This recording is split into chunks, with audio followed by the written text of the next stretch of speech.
good morning, ladies and gentlemen.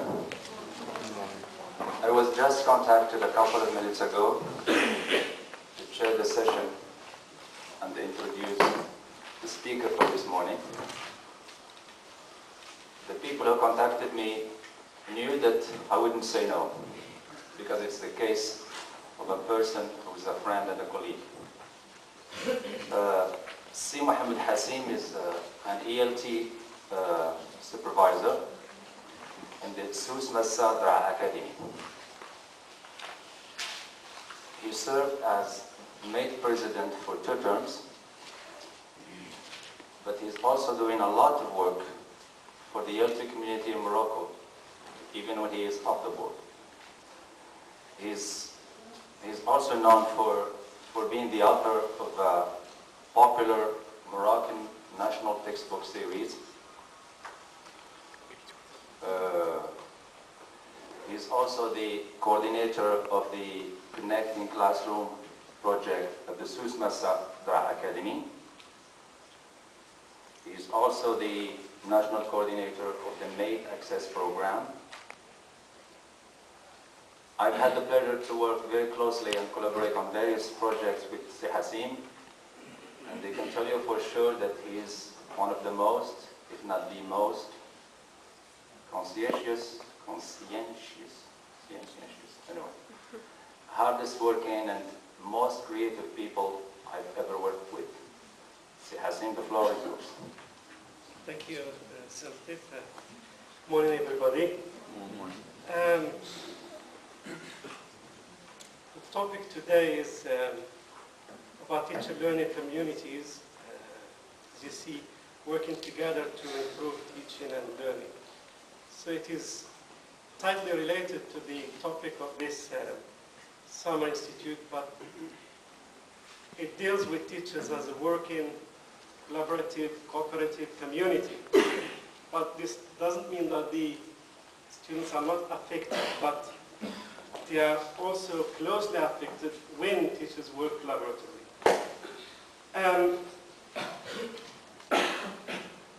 This is also, or the topic is also related to some field work that we did in Sous Massadra, and Cizuper is also taking part in that project, where we tried this year to launch teacher learning communities. But for me, in Zagora, TLC comes to give shape to some work that has started 4 years ago, when in Zagora planned to work on a long-term project that started with peer observation, project work, and teacher portfolio.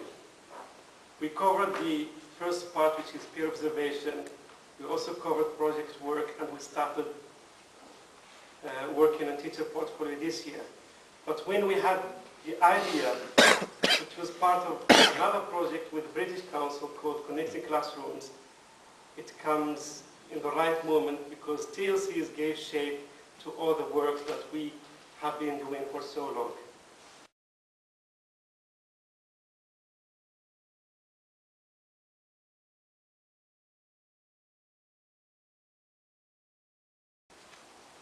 In this presentation, I'll tackle 6 points.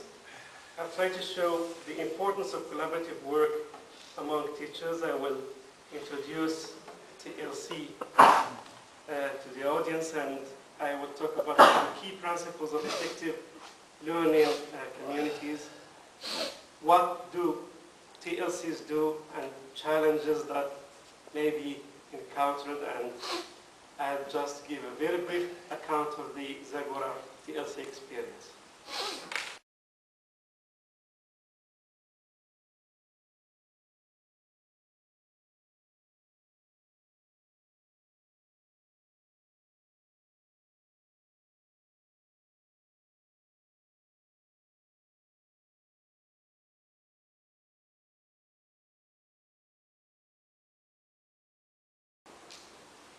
Aims to make decisions based on student needs and apply appropriate pressure to perform.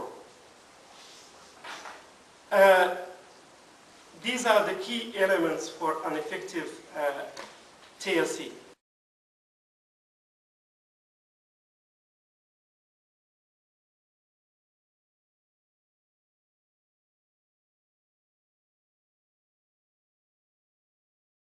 The work that the TLCs do, they build and manage knowledge to improve practice. So they seek research, theoretical background that might help them improve the way they work and the way they deal with their students and the syllabus and all that. There is an interesting distinction in the types of knowledge that inform practice. This is introduced by Marlene Koshran and Susan Little, 1999. We have knowledge of practice and knowledge for practice. So knowledge of practice is when you analyze the learning and teaching context, students' learning, students' behavior, students' performance, the tools and the techniques that are used in reality. So we analyze that to get some input that might help us for knowledge for practice. Knowledge for practice represents the best techniques that one might think of in order to apply in the classroom, and what we call best practice. Another thing that TLCs do, they create language and visions of practice. Sometimes we talk about the same thing, but in different ways. We do not share the same language when we deal with teaching and learning contexts. When we work in a group, we agree on certain terms, certain terminology, and the way how we name things. And in this way, we create a language that we understand together. We sustain school culture. So when we work collaboratively, we create certain context, social context, collaborative context, collegial context, instead of having teachers going to the classrooms and coming out of classrooms without any relationship that might bring colleagues together.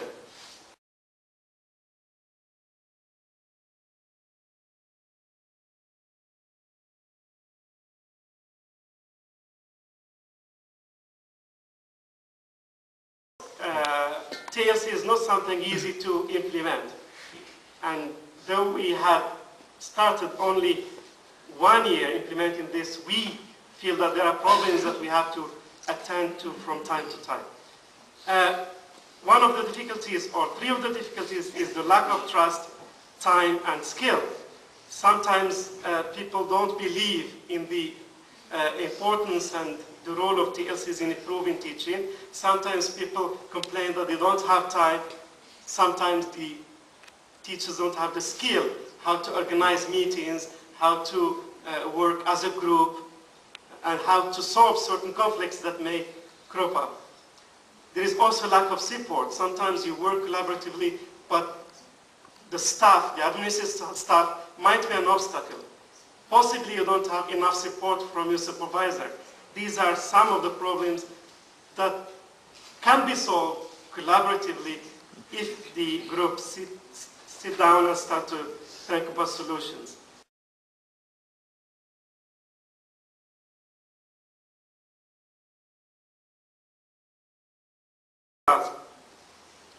The experience is started within a project, as I said, which is called Connecting Classrooms, where we were introduced to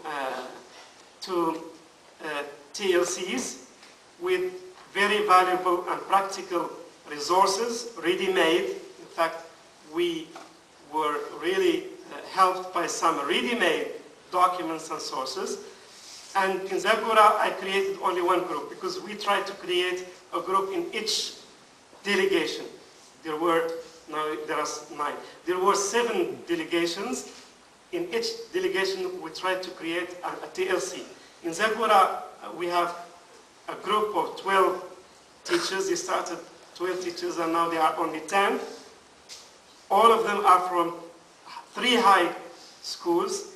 They held 3 meetings because we started in March. The idea is to hold a meeting each month. But since we started in March, they help the teachers because they have to work independently. We just supervise for the beginning, but later they have to work independently.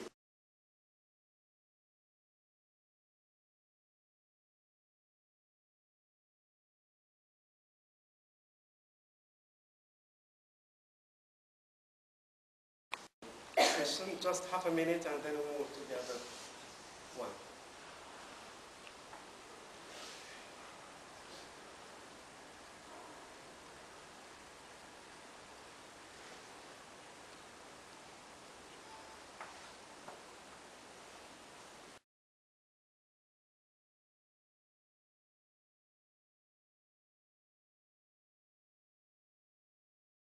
So we started our coaching experience with peer observation, me and Mr. Abdelkarim from the same high school. We try to shed light on some difficulties and some successes that we meet in our classrooms. Of course, we had this problem of time management between colleagues, but at the end we made it. And we assisted some of the lessons that we could base our coaching experience on. Of course, we had some theoretical background about what is coaching, what is peer observation, of course. And towards the starting of our peer observation, we try to limit our talks and discussions before, pre, and after the observation. So there is a kind of shared leadership. A leader is not someone who has got all the power, but is just someone who manages a meeting or prepares documents for a meeting, and then for the other meeting there should be another leader, and in this way there is some kind of development of skills of leading groups. Good evening, everybody. I'm very glad to meet all TLC members. As you know, the first meeting was not organized because we did not have the materials. But as you see, you have now the handouts. So our objective is to meet once a month. And our objective is to improve our teaching practices. But this work, we hope that it will be structured and focused. So I will just make sure that all TLC members have the handouts. One is called Workshop 1, and the second sheet is this observation sheet, and the other one is my personal action plan. I think that this is TLCs is a parallel teacher development. I know that the ministry is doing a great job trying to provide training to all teachers in Morocco, but I think that there should be a parallel training that deals with teacher development from inside, where teachers feel the ownership of the trainings and they tackle their own problems which they are familiar with and which they think is the most important. And also this affects closely students' performance and outcomes. Thank you very much, sir. Yes, thank you. Yes, thank you, Mr. Mohammed, for the valuable input. Now time for questions or comments.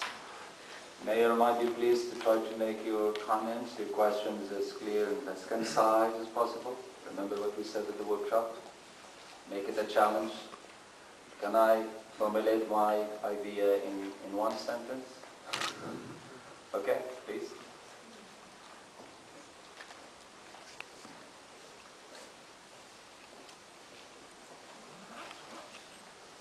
Yes? Yes, please. Good morning. Yes, okay. No, it's Daniel. Good morning. Thank you very much, Mr. Hassim. Thank you very much. I can say that TLCs are a great project launched by the government. It's good for the teacher to improve and develop professionally. It also affects the student directly. But I just want to know, how do TLCs affect directly the student? Next, please. Yes. Thank you, Sir Hassim, for the presentation. I would like just a question about this experience of TLC in Zagora. I mean, the 12 teachers, do they do class observation just among themselves, or they conduct class observation for novice teachers? Do they go to villages to visit other teachers in the far places? Thank you. Next, please. Yes, please.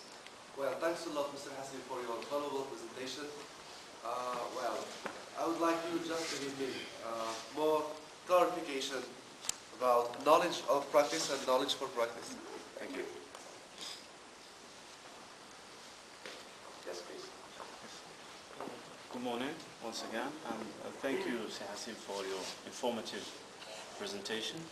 Well, I would just say that I don't quite agree with you on the point that you mentioned at an early stage of your presentation when you said that teachers should stop laying or putting the blame on external factors and that they are to make the difference. They are the ones that could make it.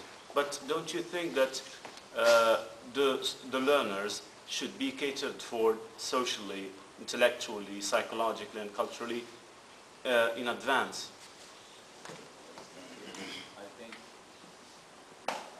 Thank you all. I'm sorry we can't have any more questions. I think the challenge now is for Hassim to try to respond to the comments and questions in just 2 minutes. Okay, I think that there were two similar questions: classroom observation and the formulation of the TLC. Well, TLC is a group formulated of a number of teachers that varies between 8 and 12. They are concerned with their own professional development. They don't visit anybody. They visit each other, and they inform each other, and they work with each other, and they agree on plans together. Concerning knowledge of practice and knowledge for practice, knowledge of practice is the analysis of the situation, the context, the students that you have in the classroom, the way you conduct your own teaching and learning. It's examining the context. So you get some input upon which you base your own planning for improvement. So when you plan for improvement, you are planning for practice. It's knowledge for practice.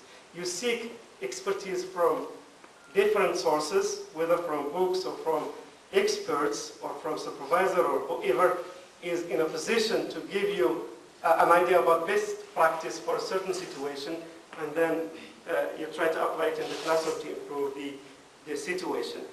There is a direct impact on the students' performance because the teachers work and concentrate on problems that they have in the classroom. They analyze students' results. They see their weaknesses. They attend each other's classes and they see the problems. And they focus on those problems and they try to find solutions related to their own classes and their own students. And by blaming external factors, what we have in most cases, teachers blame the government, blame the schools, blame the classes, blame the size of the class, and so on. But from research and from data that are well-based, it is the most important factor is the teacher. The attitude of the teacher and the way the teacher deals with the context. There is no ideal context. There is no ideal size of the class. And we attended classes in Britain where the classrooms are stuffed with materials, but the teaching is very mechanical, especially in foreign languages. We attended classes of French where there is only mechanical repetition, with whiteboard, interactive whiteboard, data show, and so on, but only mechanical work. What we do in Morocco is far better than what they do with French. And their students, after 200 hours of work, they cannot even ask a question in French. Look at our students, even from their first year in middle school, they can take a simple conversation and answer personal questions and receive answers. Thank you, Sir Hassim. Thank you all. I think There is no better way of closing the session than with this lesson that Mr. Hassim came up with. I think you can do a lot with very limited resources, chalkboard, some chalk, and a creative mind. We just have a quick announcement here. Following a change in program, sorry for the people who are still raising their hands, you can contact Mr. Hassim. Thank you.